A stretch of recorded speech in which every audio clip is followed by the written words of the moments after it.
اللہ تعالیٰ ہمارے ایمان کی حفاظت فرمائے. اور قرآن کا جو اصل دعویٰ ہے نا، اب میں نظریاتی اصلاح کی کوشش میں لگا رہتا ہوں. لوگ کہتے ہیں اب عملی اصلاح تو کرواؤ، تو بات صحیح ہے کہ اب جب نظریہ ٹھیک ہو رہا ہے تو عمل بھی تو ٹھیک کرو میرے بھائی. اگر یہ سب باتیں ٹھیک ہیں تو ہمیں بھی تو موٹیویشن ملنی چاہیے، گناہوں سے بچنا چاہیے. جو قرآن کے احکام ہیں، یتیم کا مال نہ کھاؤ، نظر کی حفاظت کرو، زنا کے قریب نہ جاؤ، شراب مت پیو، ماں باپ کے ساتھ اف مت کرو، سود مت کھاؤ، سودی بینکوں میں جاب مت کرو کیونکہ تعاون ہے سود کے ساتھ، انشورنس کمپنی میں جاب مت کرو کیونکہ غرر اور قمار ہے، اس سے منع کیا قرآن نے. سمجھتے ہو کہ نہیں سمجھتے؟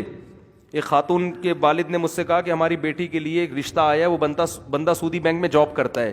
میں نے کہا نہ دیں، تو ظاہر حرام کما رہا ہے سود، اور جاب بھی ایسی تھی جس کا براہ راست سودی لین دین سے تعلق ہے. میں نے کہا تو جائز نہیں ہے. تو لوگ کہتے ہیں ابے کیا مصیبت میں ڈال دیا مولویوں نے. پھر وہ کہنے لگے رشتے ہی نہیں ہے. میں نے کہا بھائی رشتے کیوں نہیں ہیں؟ دوسری پہ دے دو، کسی کو تیسری پہ دے دو. اب سارے مزے دنیا میں چاہیے، سمجھ رہے ہو نا؟ تو مذہب خالی نظریات ٹھیک کر کے آپ کو یہ نہیں کہتا، چونکہ اب آپ کا ایمان آپ لے آئے کہ نوح علیہ السلام بھی تھے، عیسیٰ علیہ السلام بھی تھے، موسیٰ علیہ السلام بھی تھے. مفتی طارق مسعود صاحب کا ہم نے بیان سنا اور ثابت ہو گیا کہ اسلام برحق مذہب ہے. ٹھیک ہے جی، السلام علیکم، چلتے ہیں. صبح میں نے جانا ہے، میں مینیجر ہوں سودی بینک میں، اور میری صبح 8 بجے کا ٹائم ہے. تم سب بیان جلدی ختم کرو، مجھے صبح پہنچنا ہے. سمجھ رہے ہو نا؟ ایسا نہیں ہوتا بھائی. اگر یہ ٹھیک ہے تو اس کا مطلب پھر یہی ٹھیک ہے.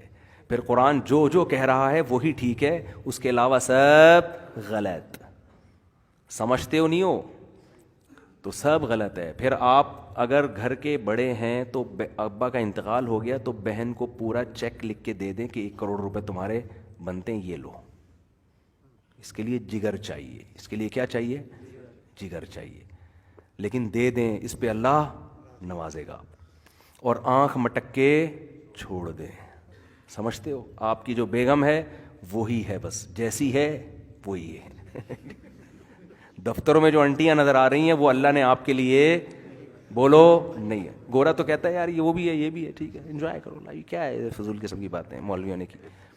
وہ تو ایسا بنا رہے ہیں نا انسان کو پتہ نہیں بنے گا کیا یہ آگے جا کے. جیسے فارمی مرغی بن گئی ہے نا عجیب سی، انسان بھی عجیب سی چیز بن جائے گا. فیشن دیکھو، اسلام آپ کو بالوں کے فیشن کی اجازت نہیں دیتا. آج میں نے کسی آدمی کے بال دیکھے پورے عجیب جو فیشن ہوتے ہیں نا، یہاں سے کٹے ہوئے ہیں، پورا کٹورا رکھ کے جیسے کاٹے ہوئے ہو. یہ گورے پہ جچتا ہے. نبی صلی اللہ علیہ وسلم نے حکم دیا ہے تو پورے بال رکھو یا پورے کاٹو. آئی بات سمجھ میں؟ نہیں آئی؟ پورے بال رکھیں یا پورے کاٹیں. یہ اپنی طرف سے نہیں، زیبرا کراسنگ بنائی ہوئی ہے سر کے اوپر. کچھ لوگ گورا تو کر رہا ہوتا ہے. ہندوؤں کے پنڈت ڈسٹمپر کر کے بیٹھے ہوتے ہیں، آپ نے دیکھا ہوگا، نیلے پیلے.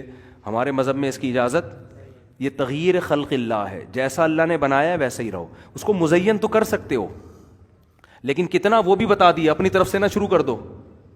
داڑھی بڑھاؤ، مونچھیں کم کرو، کیونکہ مونچھیں بڑھنے سے انسان کی زینت، آپ نے دیکھا ہوگا نا، پوری بال ایسے پھیلے ہوئے ہوتے ہیں اور بالٹیاں اٹھا رہے ہوتے ہیں، بعض لوگ اس سے مقابلے کر رہے ہوتے ہیں. یہ زینت کے خلاف ہے.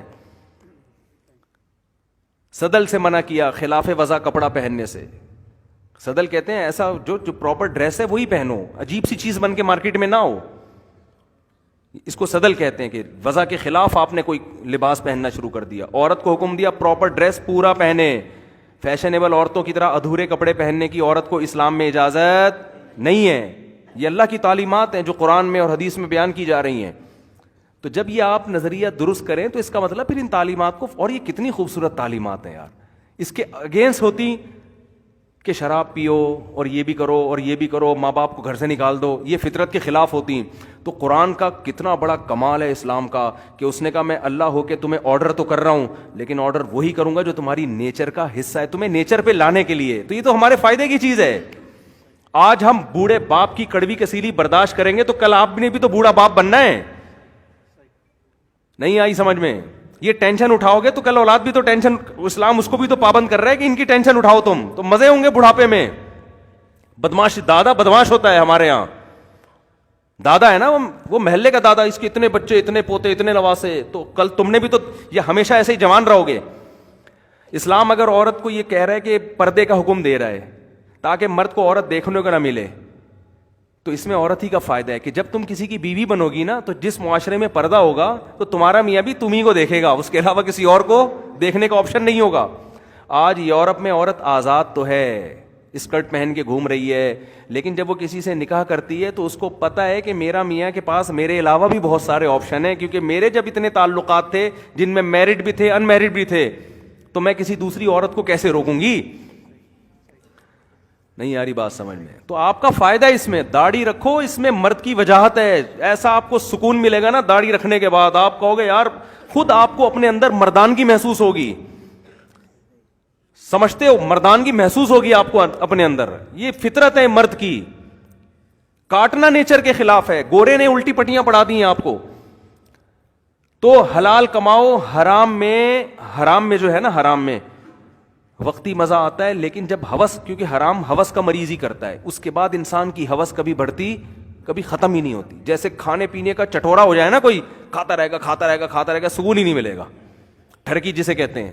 تو ٹھرک صرف ایک فیلڈ میں تھوڑی ہوتی ہے، کچھ نظر کے ٹھرکی ہوتے ہیں، کچھ شراب کے ٹھرکی ہوتے ہیں، کچھ کھانے کے۔ تو جب نے حرام کما لیا وہ پیسوں کا ٹھرکی بن جائے گا، کماتا رہے گا، اس کو سکون نہیں ملے گا۔ تو یہ تمام گناہ آپ کی زندگی سے آپ کا خود سکون چھینتے ہیں۔ اسلام میں اللہ نے سکون رکھا ہے، مزہ رکھا ہے، نیچر پہ آ جاؤ، پاکیزہ چیزیں کھاؤ گے، دانت صاف کرو گے۔ اگر اسلام کہتا ہے دانت گندے رکھنے ہیں، ٹینشن ہوتی کہ نہیں ہوتی؟ اسلام نے کہا صبح اٹھتے ہی سب سے پہلے کام کیا کرنا ہے؟ دانت صاف کرنا ہے، وضو کرنا ہے، کم سے کم ہفتے میں ایک دفعہ لازمی غسل کرنا ہے، روزانہ کرو تو بہت اچھی بات ہے۔ تو یہ تو سارے ہمارے فائدے کی چیزیں، صاف رہنا ہے۔ اگر اسلام کہتا ہے گندے میلے کچھ ایلے رہنا ہے، ٹھیک ہے نا، الٹا کام ہو جاتا نا۔ تو اس لیے کہہ رہا بھائی کتے بلی نہیں کھانے، بدبو کی چیز ہے۔ چائنا والے کھاتے ہیں منہ میں پھر اسپرے کرتے ہیں، ہم کھاتے ہیں بریانی نہاری، ہمیں منہ میں اسپرے کی ضرورت نہیں ہوتی، خوشبو آتی ہے، ابے کیا کھا کے آ رہا ہے۔ میں تو گیا ہوں نا غیر مسلم، وہ منمار میں گیا، وہ وہاں برما، وہ سور کے گوشت وہ رہتا، ایسی اسمیل آ رہی تھی، وہاں سے گزرنا مشکل ہو گیا تھا۔ میں نے کیا کیا گند بلا وٹر کھا رہے ہوتے ہیں، کیڑے مکوڑے بھی کھا رہے ہوتے ہیں۔ ہم بکرا ذبح کرتے ہیں، خون سارا اس کا نکال دیتے ہیں، ایسا صاف ستھرا گوشت ہو جاتا ہے۔ خیر، تو اس میں ہمارا بھی فائدہ ہے۔ اللہ ہم سب کو انسان کا بچہ بننے کی توفیق عطا فرمائے۔ یہ نہیں کہتا مسلمان بننے کی، انسان کا بچہ بننے کی توفیق